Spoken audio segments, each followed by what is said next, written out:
Bonjour et merci de vous joindre à ce webinaire sur les stratégies cliniques de l'accès artériel. Tout d'abord, je souhaite vous informer que ce webinaire sera enregistré. Donc, conformément à la loi RGPD, si vous ne souhaitez pas être enregistré, veuillez désactiver votre caméra. Aujourd'hui, je suis ici pour vous parler des cathéters artériels qui sont largement utilisés pour monitorer la pression artérielle pour nos patients, mais qui restent souvent très peu surveillés en ce qui concerne le dispositif lui-même, la prévention des infections et la standardisation des protocoles. La prise en charge des patients porteurs de cathéters artériels pourrait tirer avantage de recommandations similaires à celles utilisées pour les autres dispositifs d'accès vasculaire, surtout en réanimation ou en soins intensifs. Je m'appelle Aurélia Rapin, je suis infirmière anesthésiste de formation et je suis la spécialiste clinique pour les accès vasculaires ARO de la société Téléflex. L'accès vasculaire est un des premiers gestes que le patient subit à son arrivée dans un établissement de soins et c'est également ce geste qui est rapporté par ces derniers comme les plus désagréables et les plus douloureux. Cette question est souvent délaissée depuis plusieurs années et nous avons encore beaucoup à faire. Mon rôle est d'aider à développer les équipes d'accès vasculaire, de promouvoir les bonnes pratiques et d'organiser des formations afin d'améliorer les connaissances et la confiance des professionnels tout en garantissant la sécurité des patients.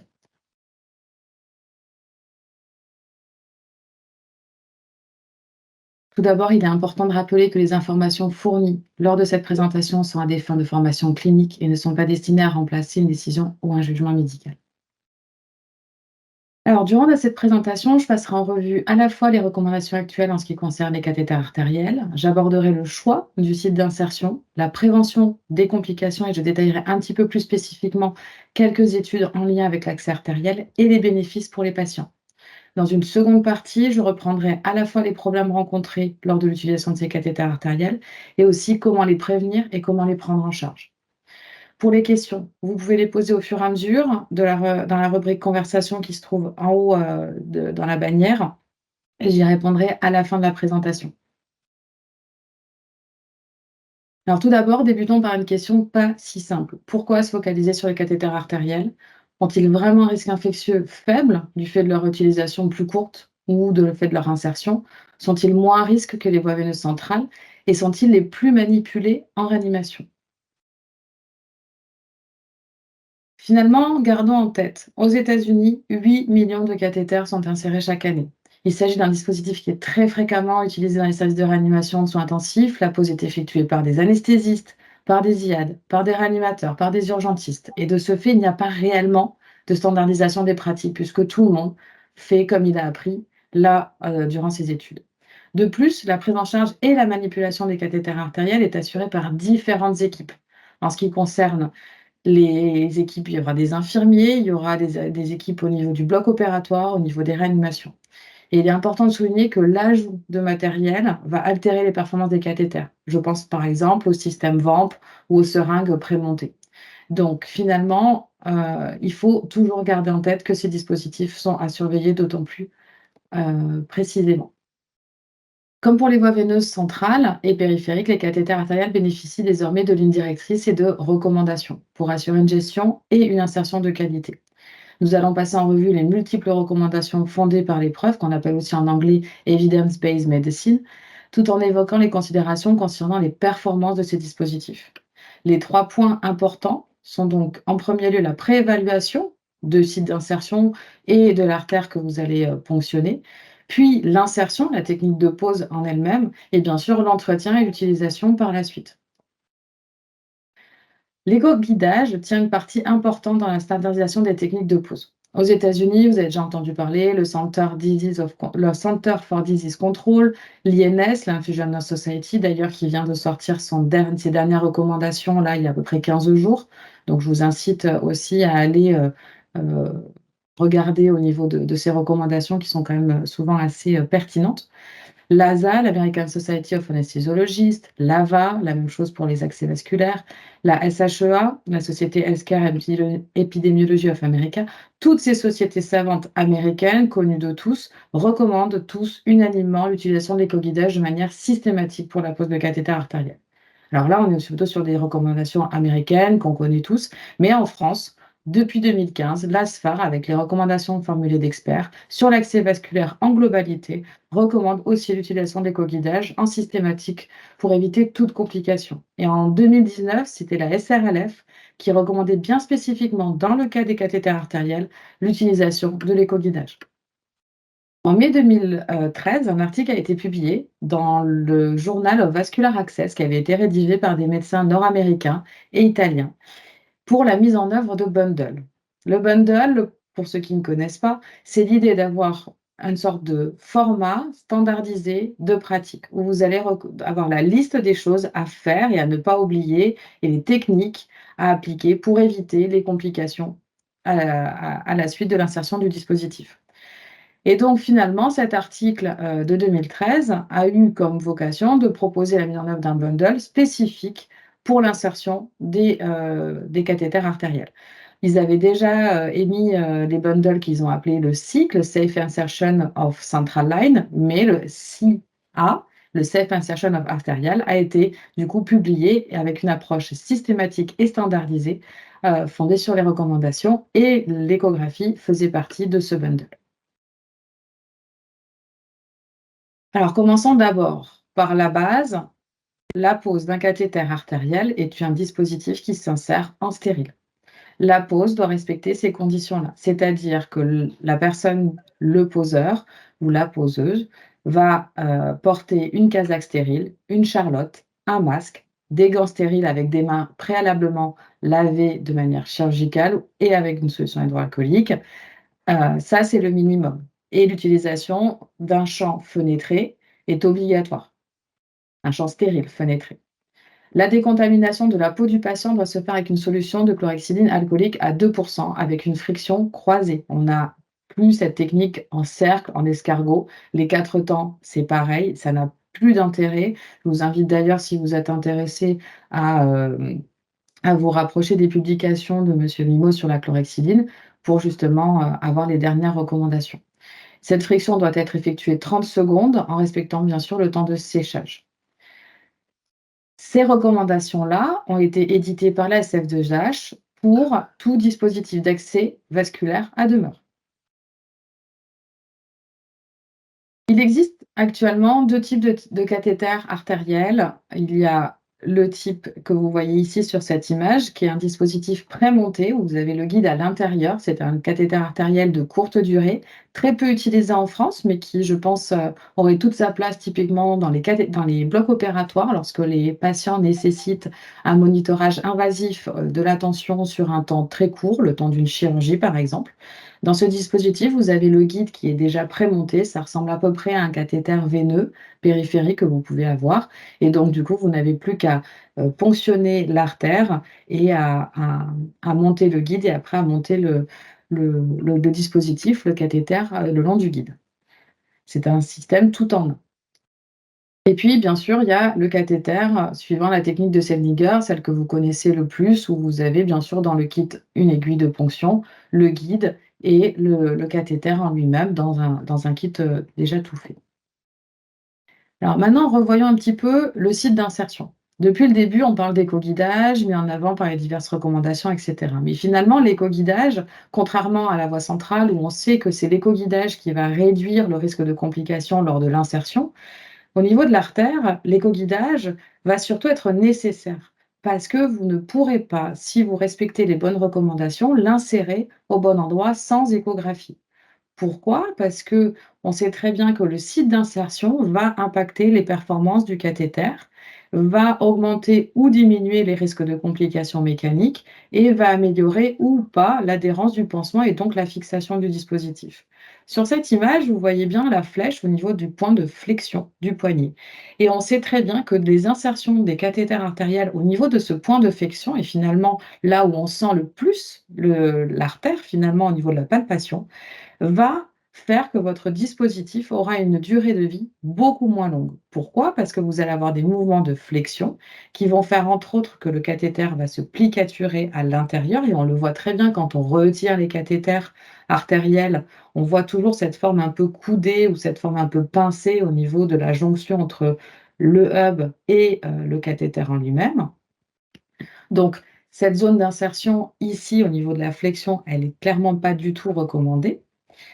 Et donc, bien sûr, la pose au-dessus de cette zone de flexion, comme indiqué sur cette photo, va permettre à la fois d'avoir un meilleur débit artériel, et on va le voir sur la slide d'après, puisque l'artère va être plus grosse. Vous aurez une taille de vaisseau d'artère finalement de plus gros calibre, ce qui veut dire que la lumière du cathéter ne sera pas la lumière pardon, du vaisseau de l'artère ne sera pas obstruée par le cathéter, et donc vous réduisez le risque de thrombose. Et du coup, dans l'absolu, avec tout ça, vous avez un meilleur fonctionnement du dispositif.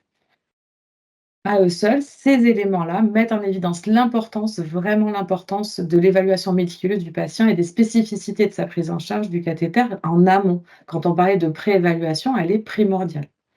Là, ici, sur cette image, ce sont les méthodes, ce qu'on appelle la méthode d'insertion artérielle, l'AIM, qui a été également éditée et publiée dans le journal of Vascular Access, qui ont montré qu'en fait, à partir du moment où vous insériez je pense que oui, vous voyez ma souris.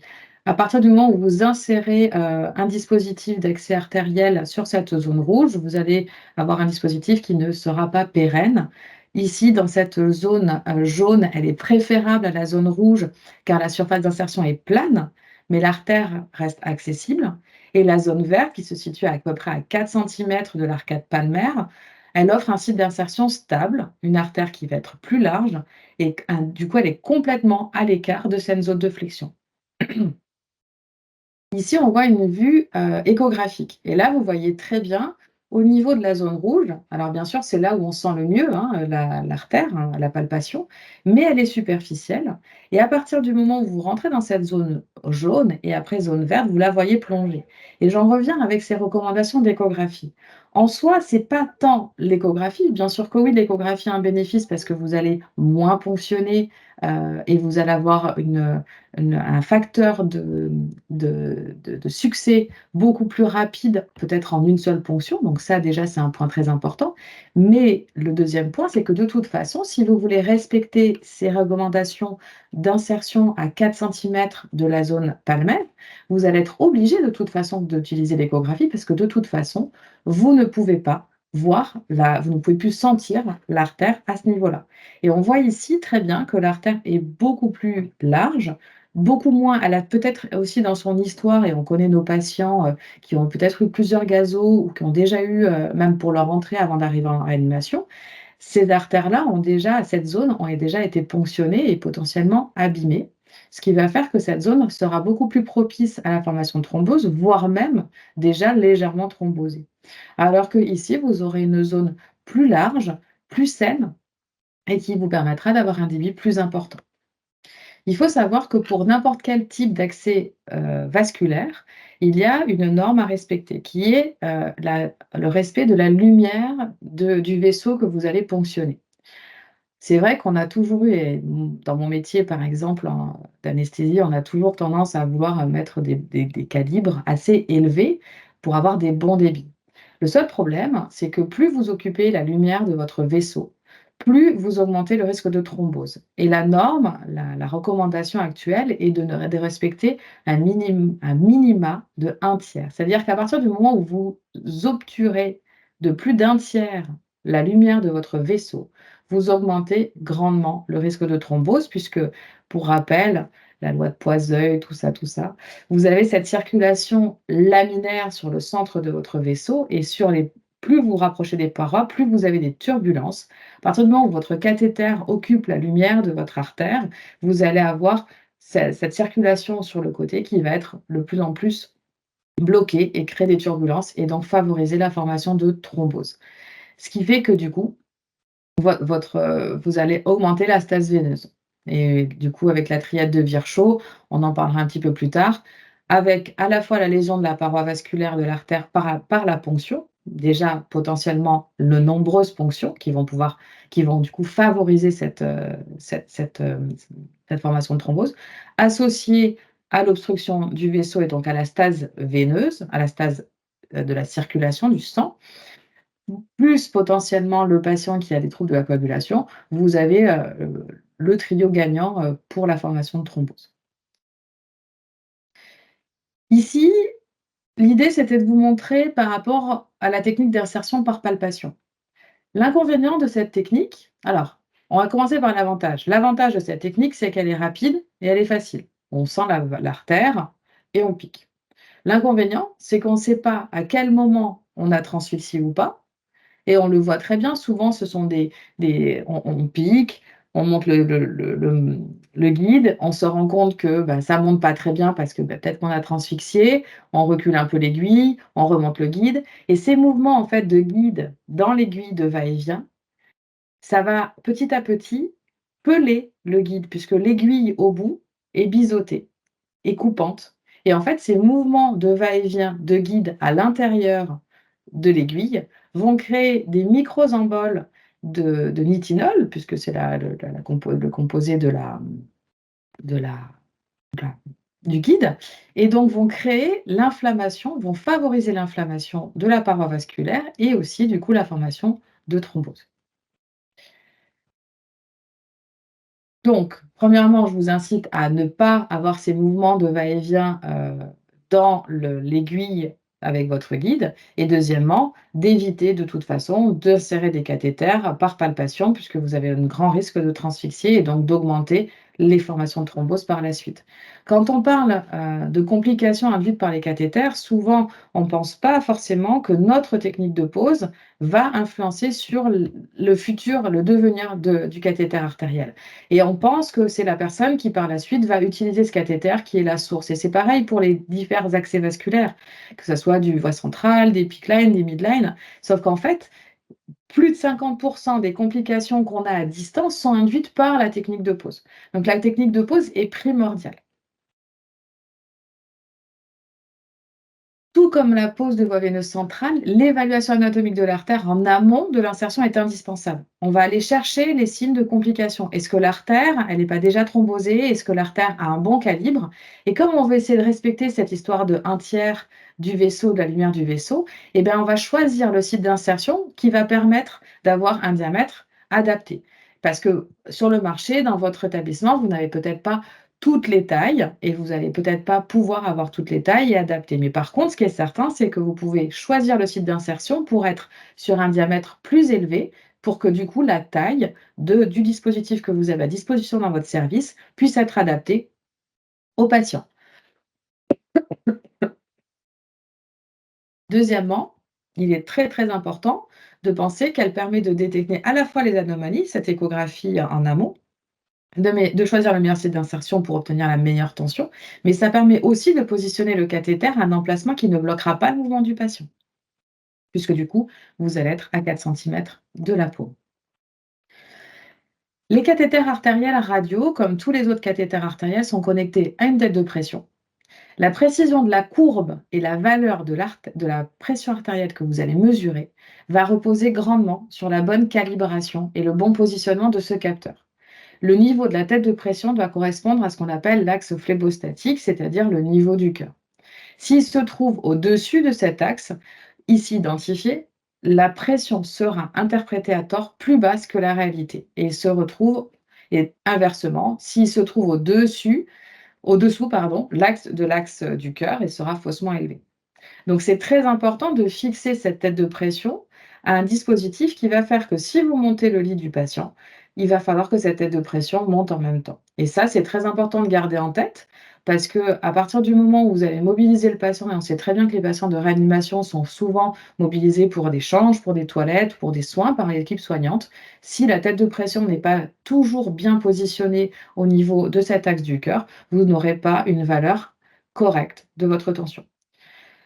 Puis, pour finir, l'entretien quotidien des cathéters artériels est essentiel et la vérification du niveau de la tête de pression ainsi que le zéro quotidiennement et à chaque changement de position du patient va vous permettre d'avoir toujours un cathéter artériel fonctionnel avec une tension qui est toujours le reflet de ce qu'il y a dans le patient.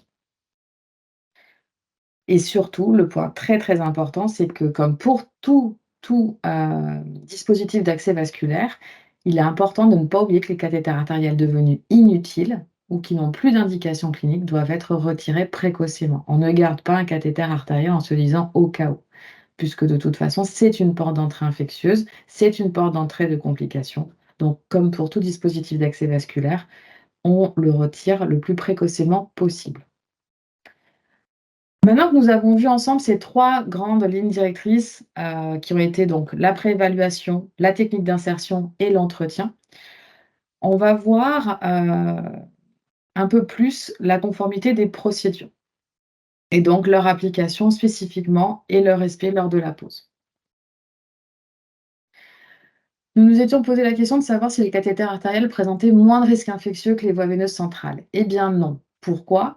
Car ils sont souvent considérés comme moins à risque et donc moins intégrés aux divers programmes de surveillance d'éclampsie. Et surtout, les précautions standards qu'on vient de citer juste avant ne sont pas toujours respectées lors de la pose de cathéter artériel parce que on pense, et ce qui était juste, si on appliquait correctement les règles, ça serait vrai. On est sur un système d'accès qui est normalement moins à risque. Mais comme on a ça en tête, on applique moins bien les réglementations et les précautions. Ce qui fait qu'actuellement, on se retrouve avec des mauvaises habitudes, des augmentations de contamination, et ça fait diminuer la durée de vie des cathéters, ce qui va faire qu'on va devoir les remplacer de manière précoce, ponctionner 2 fois plus souvent les artères et du coup, petit à petit, créer des complications et diminuer la durée de vie de ces artères. Il est évident, comme pour les voies centrales, que l'accès fémoral, de par sa localisation, présente un risque plus élevé et doit être de toute façon évité. Et ça, c'est pareil pour tout accès vasculaire. Dans cette étude de 2015, construite autour d'un questionnaire à destination des médecins et des infirmiers nord-américains exerçant en soins intensifs et en réanimation, l'objectif était d'évaluer les bonnes pratiques de prévention des infections lors de la pose des cathéters artériels. Sur plus de 11 000 personnes interrogées, moins de la moitié des 1026 cliniciens interrogés ont admis respecter les recommandations actuelles des CDC. Les soignants sous-estiment de manière significative le risque infectieux induit par les cathéters artériels et leur soutien en faveur de l'utilisation de l'échographie et des précautions standards est assez faible. Donc on se rend compte que le blocage, il vient essentiellement des soignants. Alors bien sûr que oui, là, il s'agit d'une étude qui est, pardon, excusez-moi, qui est une étude qui est nord-américaine. Mais je ne pense pas que ce soit bien différent en France. Nous sommes dans un pays avec des ressources sanitaires assez équivalentes et sachant qu'aux États-Unis, ils douchent quand même leurs patients tous les jours en réanimation avec de la chlorhexidine, donc ils sont déjà quand même assez concernés en termes de risques infectieux. On n'en est pas là. Je ne dis pas que ce serait une bonne chose, hein, mais on n'en est pas là. Donc je ne pense pas que ça soit très hasardeux de transposer cette étude à notre pratique française.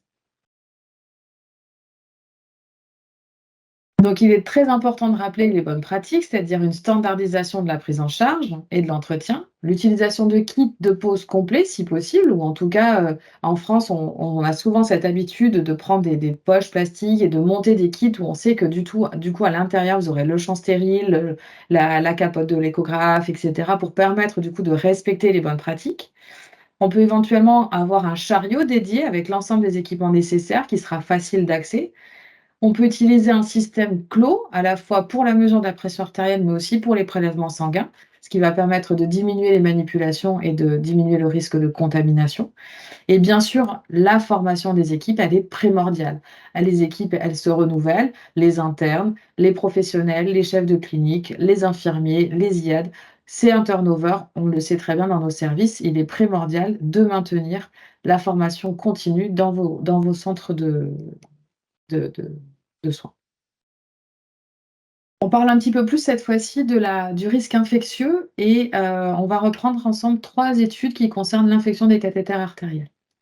Donc tout d'abord, il est important de rappeler que les infections induites par les cathéters artériels sont souvent donc négligées, c'est ce qu'on disait tout à l'heure parce que, on a tendance à penser que le dispositif est pas forcément, à risque, donc il n'est pas forcément très bien, étudié et très bien, comment dire? J'ai perdu mon mot. Mais par contre, il y a aussi un deuxième facteur, ils sont souvent sous-estimés parce que les cathéters sont des fois retirés avant que l'infection arrive, parce qu'on a eu d'autres complications dessus. Vous pouvez voir que même si les contaminations sont de moins en moins importantes au fil des années, dû à l'amélioration bien sûr des connaissances et des pratiques, il n'en reste pas moins une cause d'infection. Dans dans cette étude de 2019, on constate sans grande surprise que plus il y a de dispositifs en place, plus l'incidence des infections nosocomiales augmente. Dans ce cas, l'association cathéter artériel, cathéter central double le risque d'infection. Mais ce qui est surtout surprenant, c'est qu'il y a plus de colonisation chez les patients porteurs d'un cathéter artériel que chez les patients porteurs d'un cathéter central. Or, de sa position et de ses critères, ce qu'on disait tout à l'heure, les cathéters artériels devraient avoir un pourcentage plus bas. Et comment on peut expliquer cela? Ben, tout d'abord, parce que justement, le cathéter artériel est considéré à juste titre, mais c'est pas pratique, comme moins à risque, mais de ce fait, les précautions standards et les bonnes pratiques sont moins bien respectées. Il ne s'agit pas seulement de la pose, qui est à réaliser dans les conditions stériles, qui est de moins bonne qualité souvent, mais ça concerne aussi la manipulation. Et on le voit souvent, on manipulera plus facilement un cathé artériel pour prélever. Il sera d'ailleurs plus souvent manipulé, puisque à chaque tour de surveillance dans un soin intensif, on va prélever sur le cathéter artériel pour pouvoir faire soit un bilan, soit un gaz, soit éventuellement une glycémie, alors qu'on ne va pas aller, par exemple, manipuler les hubs des cathéters centraux, puisque on a un système avec une rampe à distance. Donc, on sait très bien qu'on aura plus de manipulation, c'est plus courant et donc du coup, ben, le respect des précautions standards, du coup, est diminué et moins appliqué. Pour terminer cette première partie du webinaire, je vais reprendre de manière plus exhaustive l'ensemble des recommandations émises par le CDC et l'INS, que je mettrai en parallèle avec les recommandations des sociétés françaises. Donc, ici, vous avez vraiment les tableaux des recommandations des 2 entités scientifiques actuellement, qui font quand même consensus. On va tout d'abord commencer par la base des recommandations, le lavage des mains, avant et après l'insertion d'un cathéter artériel comme toute procédure invasive. Comme le recommande la SF2H, la désinfection cutanée, comme je disais tout à l'heure, doit se faire avec la chlorhexidine alcoolique 2 par friction, aller-retour avec le respect du temps de séchage. L'utilisation des kits complets, c'est-à-dire les kits qu'on appelle les full barrières, ils disent en anglais. Ce sont des kits qui ne sont pas très développés en France, mais qui le sont beaucoup plus dans d'autres pays où à l'intérieur de votre kit, vous n'avez pas juste le cathéter, mais vous avez également les champs stériles, les compresses, éventuellement même la casaque pour le poseur, etc. La RFE et de la SRLF de 2019 recommandent l'utilisation d'un pansement imprégné à la chlorhexidine. On sait que ça va réduire grandement, les risques de colonisation et on sait également que la suture, augmente le risque infectieux et les recommandations tendent à amener des dispositifs qu'on appelle, sans suture, qui sont les grip-locks ou les stat-lock que vous connaissez par rapport au PICC-line et au midline et qui devraient être utilisés pour les cathéters artériels et même pour les voies centrales. Après, je sais très bien que la réalité fait que, surtout au niveau de la centrale, c'est parfois difficile d'avoir des systèmes de fixation non suturés, puisque vous allez avoir des patients qui vont avoir des risques de retrait accidentel. Mais il n'empêche que c'est à réfléchir et peut-être que les sites d'insertion pourraient être plus bas ou pourraient être différents. Ils permettraient l'utilisation de systèmes comme le grip-lock ou le stat-lock pour éviter la suture. Pour l'artère, ça va être pareil. Si vous avez une insertion qui est plus, haute et donc comme on disait tout à l'heure à 4 centimètres de la flexion du poignet, vous aurez une surface plus plane et l'utilisation d'un grip-lock est complètement pertinent et vous n'avez pas du tout besoin de faire une, suture puisque le grip-lock va fixer les ailes, du cathéter et avec le Tegaderm par-dessus, vous avez un système qui est sécurisé. Ici, toujours dans les recommandations formulées d'experts de la SRLF, la pose sous échographie est fortement recommandée. Je ne vais pas revenir dessus, on en a déjà parlé au début. Cela améliore bien sûr le taux de réussite dès la première ponction et permet l'insertion dans la zone verte qu'on a vue tout à l'heure. Il est évident pour tout le monde que les accès radiaux et brachiaux sont à privilégier et que les accès fémoraux et axillaires sont à éviter, bien sûr, pour les risques infectieux. Tout comme la pose en stérile est à minima une charlotte, un masque, des gants stériles et un champ fenêtré. Et bien sûr, le changement systématique des accès vasculaires, quel qu'il soit, n'est plus du tout recommandé. C'est-à-dire que tout accès vasculaire qui est fonctionnel, qui ne présente pas de complications et qui surtout est toujours utile, doit être maintenu. On ne change pas systématiquement comme on pouvait le voir encore il y a quelques années. Allez hop, ça fait tant de jours que le cathéter artériel, que le cathéter central est en place, on s'installe, on braque tout et on change tous les cathéters. Non, il n'y a plus de nécessité dans cette réflexion puisque à partir du moment où le cathéter est fonctionnel, perméable, on y touche et surtout utile, on n'y touche pas. puisque le fait de reposer un dispositif augmente le risque de complications. Toujours pareil, le CDC et l'INS recommandent le changement de la tête de pression, par contre, toutes les 4 jours. En France, je n'ai pas trouvé de recommandations à proprement parler, ni dans la CF2H, ni la SRLF, ni la SFA, à proprement parler sur ce dispositif. Néanmoins, le système de mesure et de prélèvement doit être stérile, clos, et seule une solution de NaCl à 0,9 doit être utilisée pour purger la tubulure. Donc il faut vraiment avoir un système qui est clos, qui est installé et préparé en amont et connecté de manière stérile au dispositif à partir du moment où le cathéter est installé. D'un point de vue organisationnel, la formation des professionnels est primordiale. L'utilisation d'un chariot dédié à la pose avec tous les équipements nécessaires respectant les recommandations est préconisée et facilitera l'observance des bonnes pratiques. Vous pourriez avoir un chariot cathéter qui regrouperait le cathéter central, le cathéter artériel, éventuellement le midline ou le PICC-line si vous les posez dans vos systèmes de vos services de réanimation ou salle de réveil ou bloc opératoire, et cetera. Et ceci favorisera vraiment la mise en place de techniques standardisées et de respect des recommandations. On ne peut que vous recommander également l'utilisation de checklists qui vont permettre, pareil, de standardiser les pratiques et de respecter sans oublier toutes les étapes, heu, de pause.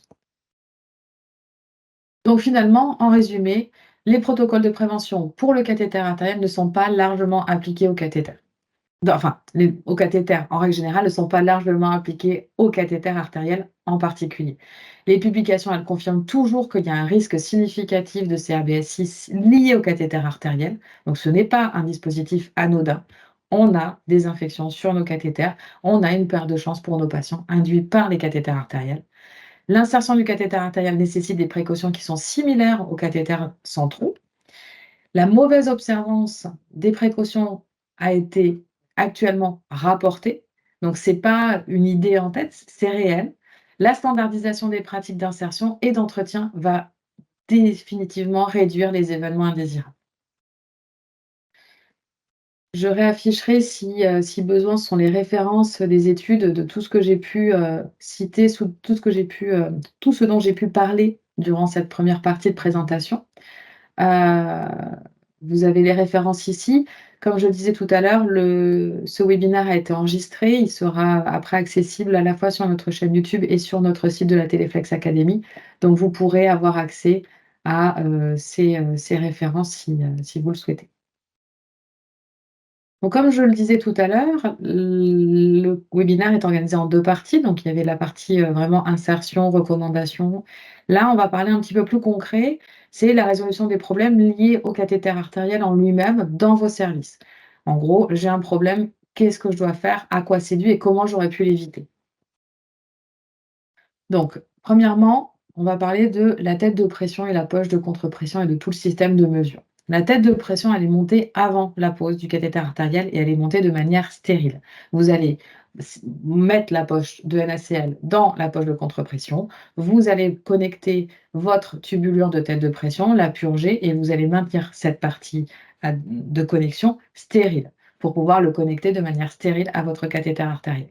Une fois le cathéter en place, on le raccorde à la partie distale avec un tubulure qui a été préalablement, bien sûr, purgé. La poche de contre-pression est gonflée et maintenue à 300 millimètres de mercure pour assurer un flux régulier de la solution de purge dans le but de maintenir la perméabilité du cathéter. Un câble, bien sûr, va raccorder la tête de pression au scope afin de l'afficher sur votre, du coup, d'afficher la courbe de pression artérielle sur votre scope et le dispositif est changé tous les 4 jours ou selon les recommandations de votre établissement. Ici, on peut revoir, ça c'est le schéma standard de, nos patients en réanimation et ici, vous allez voir la poche de contre-pression, la tête de pression qui va être, comme je le disais tout à l'heure, dans l'axe phlébostatique, c'est-à-dire dans l'axe, le niveau du cœur, vous avez un cathéter qui est correctement collé, qui est correctement, stabilisé au niveau du bras du patient et vous avez un câble qui est relié à votre tête, à votre scope. Donc à chaque fois que vous avez un souci sur, votre traçabilité, enfin votre courbe de pression, il va falloir remonter tout le système de branchement qu'on vient de voir ici. Typiquement, la connexion moniteur est une étape importante. Donc, en résumé, la tubulure doit être purgée correctement pour éliminer toutes les bulles d'air. Une bulle d'air dans la tubulure va créer un amortissement potentiellement de la courbe, on le verra juste après. Les branchements doivent se faire en stérile, en amont de la pose, comme on l'a dit il y a 2 minutes. La poche de contre-pression, toujours à 300 mm de mercure, et elle doit être vérifiée. Ça, je ne pourrais que le répéter parce que c'est souvent ce qu'on constate dans les problèmes qu'on a sur les mesures de tension ou dans les problèmes qu'on peut avoir. Si vous n'avez pas en face une pression dans la poche de contre-pression qui permet de bloquer en fait le reflux de sang de l'artère dans le cathéter, vous n'arriverez pas à maintenir un cathéter sans thrombose, sans occlusion. Le 0 doit être fait à chaque prise de poste et en cas de doute sur les valeurs affichées. Si vous n'êtes pas certain de la tension, refaites un 0, recalibrez votre tête de pression. La tête de pression doit être toujours positionnée, comme je disais tout à l'heure, sur l'axe du cœur et bien fixée pour éviter qu'à chaque fois que vous mobilisez le lit, la tête de pression ne soit plus axée. Alors là, on va revoir un tout petit peu le problème, à quoi on doit penser. Donc, voyons maintenant la poche de contre-pression. Ici, occlusion du cathéter, la poche de contre-pression est dégonflée. C'est une des raisons qu'on retrouve le plus souvent. C'est ce que je viens d'expliquer il y a 2 minutes. La courbe est absente, on revoit. Le système de connexion, est-ce que le capteur est bien connecté? Est-ce que le câble est bien connecté? Est-ce que finalement, quand on a fait la décontamination de l'espace et de la chambre, est-ce qu'on n'aurait pas, en nettoyant le câble, tiré un petit peu dessus qui fait qu'il y a une déconnexion? Est-ce que lorsqu'on avait le robinet pour prélever du sang, lors de notre surveillance, est-ce qu'on a bien correctement refermé ce robinet, réouvert plutôt ce robinet? Est-ce qu'il n'est pas partiellement, légèrement fermé qui fait que ça bloquerait? On a une courbe sans résultat de pression. Typiquement, ça, c'est le niveau du capteur et il faut faire un 0. On a bien la courbe, mais on n'a pas les chiffres. L'occlusion du cathéter à répétition, il faut vraiment envisager potentiellement l'utilisation d'héparine selon le protocole. C'est des choix de service. C'est potentiellement à voir avec les recommandations formulées d'experts. La courbe est amortie. Pensez à la bulle d'air dans la tubulure. C'est typiquement ce genre de dispositif qu'on peut avoir. Vous allez avoir également, des fois, quand la courbe est amortie, c'est le début d'une formation soit d'occlusion de cathéter ou soit de thrombose à la pointe du cathéter ou dans l'artère. Il faut toujours bien dissocier la thrombose. La thrombose, c'est bien dans l'artère. L'occlusion, c'est dans le cathéter. Et ça, c'est à garder en tête. On n'a pas de thrombose dans le cathéter. La thrombose, c'est quelque chose qui se fait dans le vaisseau, qui peut être soit à la sortie juste de la lumière du cathéter ou un petit peu plus après dans l'artère.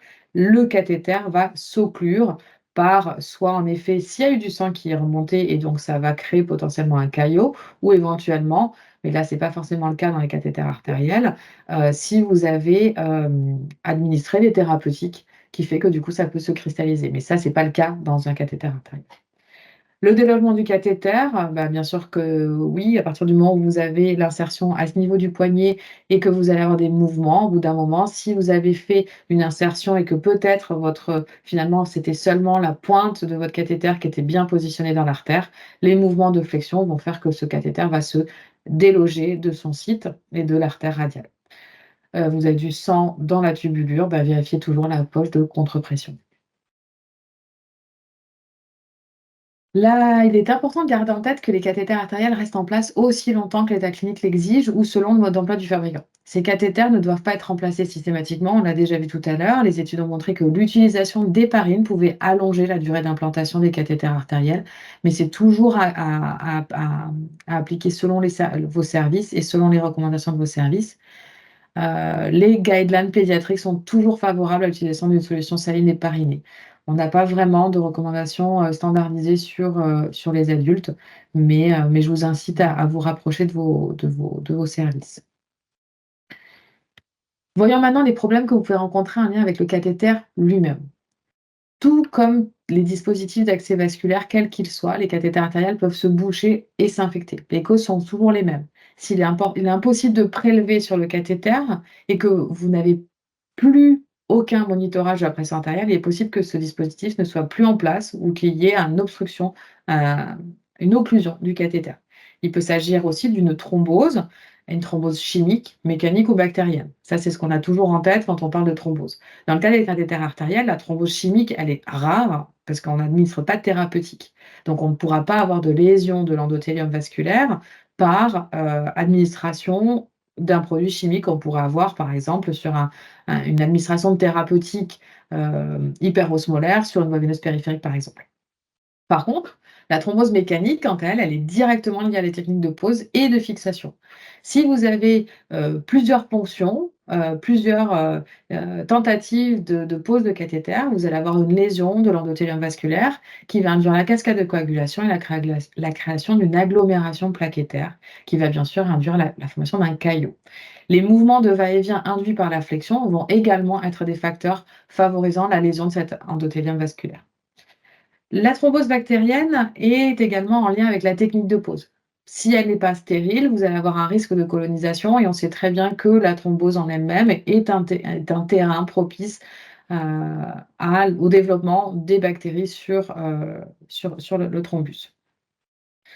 Tout à l'heure, je vous ai déjà parlé, hein, quand on pense à thrombose, on pense à la triade de Virchow et finalement, dans cette triade de Virchow, on a quoi? On a la stase veineuse, la lésion, vasculaire et la coagulopathie et finalement, dans le cas d'une pose de cathéter artériel, on a souvent ce trio gagnant.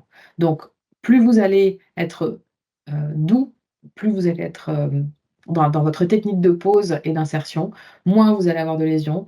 Exactement pareil, plus votre cathéter va être correctement positionné, bien fixé et à distance du point de flexion, moins vous aurez ces mouvements et cette lésion. Et pareil pour le respect du calibre du cathéter dont je vous parlais tout à l'heure. Toujours à penser, à partir du moment où vous avez la possibilité de prélever, pardon, à partir du moment où vous avez la possibilité de pousser, mais pas forcément de prélever, pensez également à la queue de fibrine. C'est pas forcément très souvent le cas dans les cas de cathéter artériel parce que souvent ils ont une durée de vie qui est assez courte, donc on est sur du début, mais il faut toujours penser que c'est aussi une possibilité. Malheureusement, on n'a pas beaucoup de possibilités d'action sur la fibrine. Par contre, il est toujours envisageable des fibrinolytiques potentiellement, avoir aussi également, dans vos services ce que les équipes pourraient recommander. L'infection n'est pas à on en a parlé déjà tout à l'heure, ça va être vraiment lié à la technique de pose, aux sutures, au mouvement du cathéter, à l'utilisation aseptique. C'est vraiment de nombreuses études montrent que les points de suture favorisent l'infection. Essayez le plus possible de ne pas suturer vos cathéters artériels et d'utiliser des systèmes de fixation type Griplock et Staclock. Vous allez quand même grandement réduire le risque de complications infectieuses. La gestion de la pression artérielle nécessite une courbe parfaitement nette. Les courbes des cathéters artériels sont impactées par plusieurs facteurs comme le traumatisme du vaisseau lors de l'insertion, l'emplacement du cathéter et le profil hémodynamique du patient. Pensez également au spasme artériel qui provoque une courbe comme on le voit ici, beaucoup plus pointue, beaucoup plus aiguë, on va dire.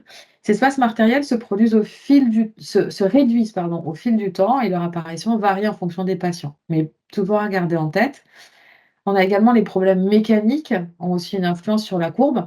Une courbe 3 mortier est généralement due à une occlusion, à savoir un cathéter coudé, une tubulure coudée, voire même un robinet, comme je disais tout à l'heure, qui va être légèrement décalé et qui va empêcher une bonne captation de la mesure de la pression artérielle. D'autres facteurs peuvent être présents, par exemple une poche de pression dégonflée ou la bulle d'air dans les tubulures. Tout ça va également impacter euh, sur la courbe que vous allez pouvoir avoir sur votre scope.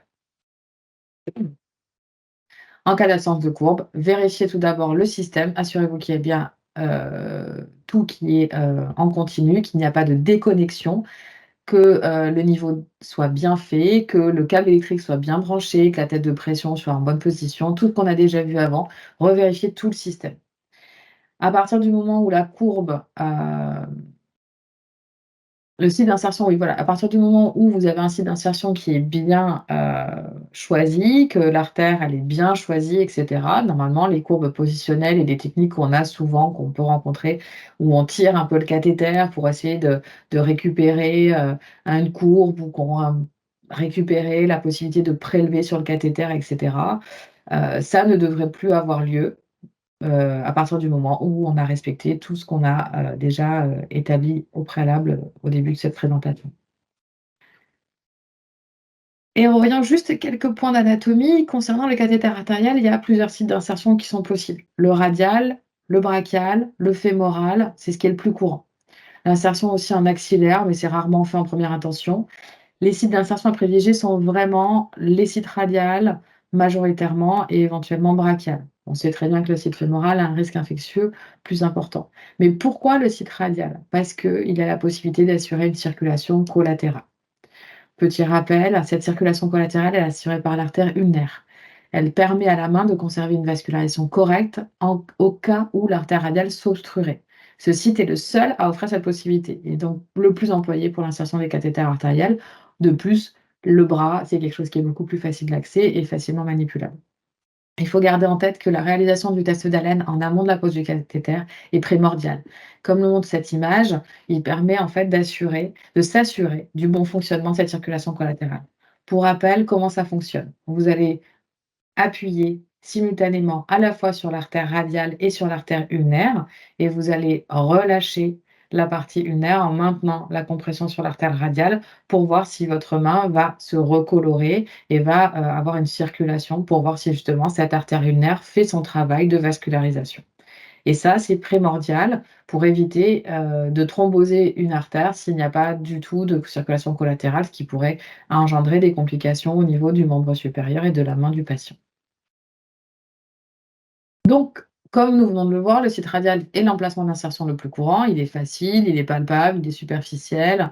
En plus, c'est très facile d'utiliser les sondes d'échographie. Néanmoins, c'est très important de rappeler que l'importance du test d'haleine qui doit être systématiquement réalisé et la surveillance du bras et de la main du patient, la température des extrémités pour s'assurer que cette circulation collatérale, elle est toujours assurée et qu'on a toujours une trophicité, correcte.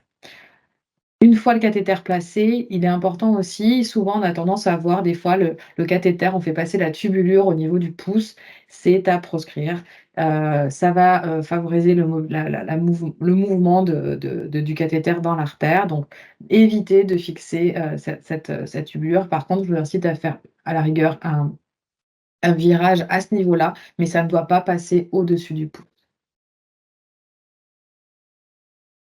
Donc quels problèmes pouvons-nous rencontrer si spécifiquement dans le cas d'un cathéter artériel? Bah, finalement, ça va être le cathéter va se déloger parce qu'on a justement fait cette fameuse boucle autour du pouce qui va en fait favoriser le fait d'avoir une tension et potentiellement, bah, du coup, sortir légèrement le cathéter de son artère. Le déplacement du cathéter, ceci est évitable en fixant aussi correctement le dispositif et en évitant l'installation Hem, en évitant des installations un peu bancales. Plus votre patient est bien installé, plus le système est bien fixé, moins vous aurez de complications et hem et voilà. Donc là, pareil, je vais pas après tout le reste est assez standard, mais c'est vraiment très important de surveiller les extrémités, et la main de votre patient, pour s'assurer que vous n'avez pas, bah, d'ischémie. Si jamais vous commencez à avoir des risques, si vous commencez à avoir des complications, il faut toujours tenir compte du bénéfice-risque, de ce cathéter. Est-ce qu'il est toujours, important de le garder par rapport au risque de nécrose et d'ischémie? Pour finir, le pansement n'est pas non plus à mettre de côté. Il doit être à la fois correctement positionné, mais aussi correctement surveillé. Entre autres, il doit couvrir l'intégralité du site d'insertion et on a tendance souvent à avoir des cathéters et des tégadermes où en fait vous allez avoir le tégaderme qui va plus être collé sur la peau que sur le cathéter. Donc gardez en tête que c'est le site et le hub qui doivent être protégés par le cathéter pour le risque infectieux, mais également à partir du moment où vous utilisez un système de fixation type grip lock, il faut que ce tégaderme recouvre à la fois le point de ponction, mais à la fois le grip lock pour fixer et pour figer le dispositif. Le cathéter doit être correctement fixé pour éviter bien sûr les mouvements, je ne le répéterai pas assez, et ne pas oublier que l'utilisation d'un pansement antiseptique va permettre également de réduire les risques de bactériémie liés au cathéter, quel qu'il soit, et en particulier cathéter artériel. Les, problèmes qu'on peut rencontrer et par rapport au pansement, bah, ça va être, bah, le cathéter va bouger parce que le pansement n'était pas correctement installé. Fuite au niveau du site d'insertion, on va vérifier les raccords, les connexions, on va vérifier l'état de coagulation du patient également. potentiellement faire des pansements compressifs quand, ça commence à saigner un peu trop au niveau du point de ponction et bien sûr s'assurer que le cathéter n'est pas coudé et que, il est correctement positionné. Je sais que je répète beaucoup la même chose, mais c'est primordial et c'est ce qui va faire que votre cathéter va, durer dans, le temps. Et finalement, en conclusion, bah, c'est une évaluation quotidienne. Et cette évaluation quotidienne, elle doit inclure l'information sur le site d'insertion, c'est-à-dire les rougeurs, les gonflements, les drainages, c'est-à-dire tous les écoulements, le pansement, la fixation. Tout ça, ce sont des choses qui doivent être surveillées et répertoriées et tracées. L'information sur la circulation en tant que telle, donc c'est-à-dire la chaleur du membre, le temps de recoloration capillaire qu'on a tendance un petit peu à oublier, on a tendance un peu c'est un très bel outil qui vous permet vraiment d'évaluer la perfusion, de votre membre et le pouls distal. Là, après, il y a tout le système en lui-même avec la tête de pression, donc l'évaluation de sa tête de pression avec son emplacement au niveau son niveau par rapport au cœur, la pression de 300 millimètres de mercure, le volume à l'intérieur et bien sûr, c'est bien gentil d'avoir les pressions, à 300 millimètres de mercure, mais la poche, si elle est vide, ça ne sert à rien. La présence de sang ou pas dans la tubulure, donc toujours bien, vérifier la purge. L'évaluation du support du bras. C'est vrai que des patients alors en réanimation, on a de moins en moins, de patients avec des porte-bras, mais au bloc opératoire, oui et ça quand vous avez un support de bras, il faut vérifier que ce support, il est correctement positionné, qu'il y a pas de pression, de gêne, et de restriction de la circulation et qu'il soit bien propre et sec. À cela, je rajouterai au niveau de la manipulation du cathéter, il faut penser que quels que soient les types de cathéter, artériel, central, PICC line, midline, les seringues à utiliser sur les cathéters doivent être des seringues supérieures à ou à minima de 10 millilitres. Pourquoi? Parce que c'est des questions de physique. À partir du moment où vous utilisez sur un cathéter, une seringue qui est trop petite, c'est-à-dire typiquement un seringue de 5 millilitres, voire 1 millilitre, vous exercez une pression énorme sur le cathéter et vous risquez de léser le cathéter. Typiquement, sur les voies centrales, vous pouvez, avoir une lésion des lumières à l'intérieur du cathéter. Sur le cathéter artériel, vous pouvez éventuellement avoir une lésion du cathéter en lui-même. Donc, pareil pour les pick et les midline. Donc, respecter, ces seringues à minima 10 millilitres. Bien sûr, on peut, dans certaines situations, utiliser des seringues un peu plus petites dans le but de déboucher, mais ce ne sont pas des recommandations en proprement parler. Ce sont toujours des décisions, ponctuelles effectuées par le praticien, par le médecin au moment, opportun, mais ce ne sont pas des recommandations en tant que telles. La la recommandation, c'est d'éviter la formation de thrombose en respectant toutes les techniques qu'on vient de citer. Voici les références également des études, qui ont été publiées et dont ce webinaire a été inspiré. Merci pour votre attention,